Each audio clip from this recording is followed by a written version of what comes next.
Welcome to Guide with Samuel. If you sell digital products on Gumroad, connecting your PayPal is a must. Here's an updated guide for 2025 on how to link PayPal to your Gumroad account.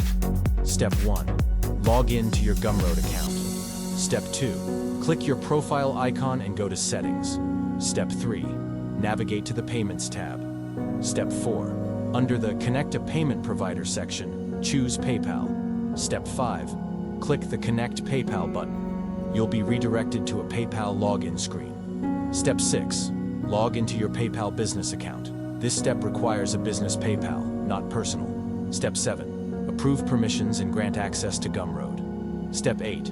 Once linked, return to Gumroad. You should see a confirmation message that PayPal is now connected. Make sure your PayPal account is verified to avoid issues. Gumroad only allows PayPal business accounts for payouts. That's it. Your PayPal is now linked to Gumroad. Subscribe to Guide with Samuel for more online selling guides.